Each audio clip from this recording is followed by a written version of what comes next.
ये रही आप सर की पूरी प्लानिंग, ये 4D का फॉर्मूला।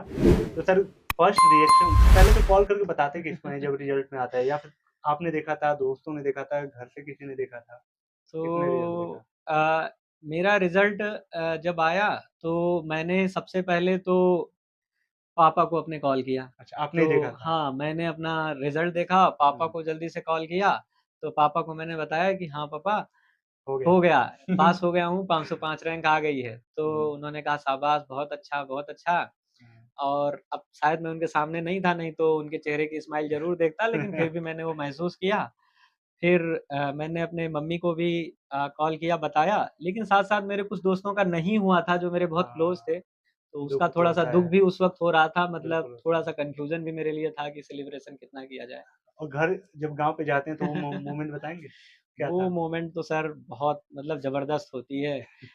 मैं गोंडा जब पहुँचा हूँ तो बहुत सारे मेरे रिलेटिव्स, क्लोज़ जो फ्रेंड्स हैं, हाँ, फैमिली मेंबर आए हुए थे रिसीव करने के लिए, कई गाड़ियाँ अच्छा। वहाँ से लेके गए हैं, डीजे, बैंड बाजा, भोला-वाला, मतलब वो तो सर अलग ही फीलिंग थी। वो पिछले 5 साल के स्ट्रगल को सब कुछ जस्टिफ़ाई कर एकदम रही थी, वो भूलने पे मजबूर कर रही थी। कट टू कट जीएस 1, 2, 3, 4 के लिए क्या बुक लिस्ट रही है?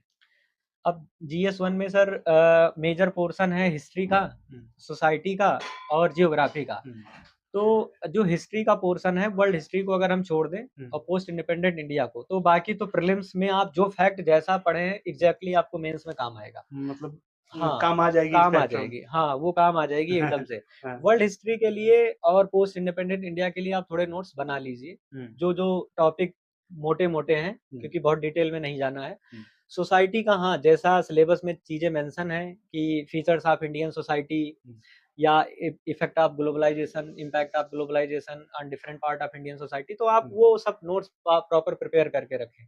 जियोग्राफी में कुछ चीज़ें, आधी चीज़ें ऐसी हैं जो आप पढ़ते हैं, हुँ, प्रीलिम्स के लिए वो काम आएँगी।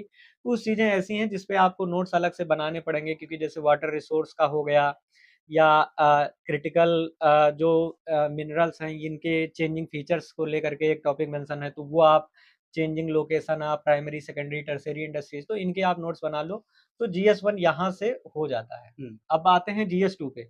जीएस 2 में ज़्यादातर लोगों को लगता है कि सिर्फ़ लक्ष्मीकांत ही जीएस 2 है, हुँ, लेकिन जीएस 2 के कई पार्ट हैं। एक पॉलिटी है, गवर्न गवर्नेंस है, सोशल जस्टिस है, आईआर है। तो आईआर के लिए मोटे-मोटे तौर पे जो भी पिछले 1 साल में न्यूज़ में रहा है, वो आ जाएगा। हुँ, बाकी सिलेबस में मेंशन है कि कोई ऑर्गनाइज़ेशन के बारे में मेंशन है, तो जो ऑर्गनाइज़ेशन न्यूज़ में रही है, वो आ जाएगी। किन्हीं 2 कंट्रीज़ के बीच के रिलेशन आ जाते हैं हुँ, और एक क्वेश्चन इंडिया अगर किसी ग्रुप का पार्ट है, तो वहाँ से आ जाता है। ये 4 क्वेश्चन आईआर से आ जाते हैं। ओके, सोशल जस्टिस में ज़्यादातर पॉवर्टी, एजुकेशन, हंगर, हुँ, ये सारी चीज़ें मेंशन इंडेक्स है। वाले ज़्यादातर हाँ, आते हैं, तो इंडेक्सिंग इस वाले। पे आप क्या करें कि सब पे अच्छे नोट्स बना के रखें और वैल्यू एडिशन, डेटा, फैक्ट ये सब या करके रखें। हुँ, बाकी पॉलिटी के लिए जो आप प्रीलिम्स में लक्ष्मीकांत पढ़ोगे, उससे स्टैटिक क्वेश्चन आएँगे, वो सॉल्व हो जाएँगे। हुँ, करंट अफ़ेयर के लिए आप कोई किसी करंट अफ़ेयर का किसी कोचिंग का जो मेंस 365 जैसे विज़न आईएएस का आता है, मैं हुँ, जिसको रेफ़र करता हूँ, तो वो हुँ, आप रेफ़र कर सकते हैं। और गवर्नेंस के लिए आप बताएँ? गवर्नेंस के लिए बहुत सारी चीज़ें जैसे मेंशन की गई हैं, उसमें सिटीज़न चार्टर है, जो डेवलपमेंटल इंडस्ट्रीज़ जैसे एनजीओ, सेल्फ हेल्प ग्रुप, इनके रोल के बारे में कहा गया है, ट्रांसपेरेंसी, ई गवर्नेंस, तो इस पे क्या है कि आप या तो नोट्स ही बना लें, अगर आप कोई बुक भी रेफ़र करते हैं, तो अच्छी बात ये होगी कि आप कोई 2 पेज का अच्छे से नोट्स बनाओ और उसको डेटा, फैक्ट, डायग्राम से लोड करके रखो, कि हुँ, ताकि आप एग्ज़ामिनेशन हॉल में सीधा अटैक कर सको। हुँ, और अब ऐसे हम जीएस 3 पे आते हैं, तो जीएस 3 में भी सिक्योरिटी का पोर्शन है, साइंस एंड टेक है, एनवायरनमेंट है, एग्रीकल्चर है और इकोनॉमी है।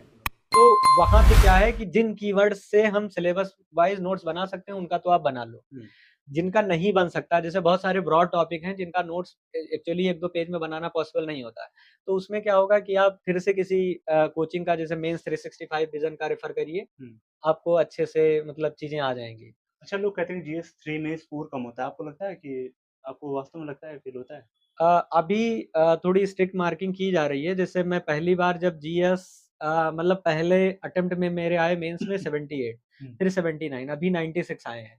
तो ओके, कंसिस्टेंटली एक-एक नंबर थोड़ा मतलब इंक्रीज़ है। हाँ, थोड़ी स्ट्रिक्ट मार्किंग की जाती है, लेकिन मुझे लग रहा है कि अगर आप वो जो मैं बताऊँगा अभी कि 4D का कॉन्सेप्ट क्या है, अगर हुँ। आप वो यूज़ करेंगे तो चांसेस हैं कि आपके क्या नंबर है अच्छे 4D? रहें। बिल्कुल बताएँ सर। 4D का कॉन्सेप्ट ये है कि ये जब आपके पास प्रॉपर सारे नोट्स होते हैं, तो हुँ, आपको 4D कॉन्सेप्ट फ़ॉलो करना होता है आंसर राइटिंग के लिए। हुँ, 4D पहले डी का मतलब है डिमांड, मतलब हुँ, आप क्वेश्चन की डिमांड को समझें, मतलब आपको क्वेश्चन 2 बार रीड करना है। हुँ, अगले डी का मतलब है डायमेंशन, हुँ, तो जब आप क्वेश्चन की डिमांड समझ लीजिए तो आप डायमेंशन में तोड़िए कि हाँ, इसमें हम कौन-कौन सी डायमेंशन 3-4 लिख सकते हैं। ओके।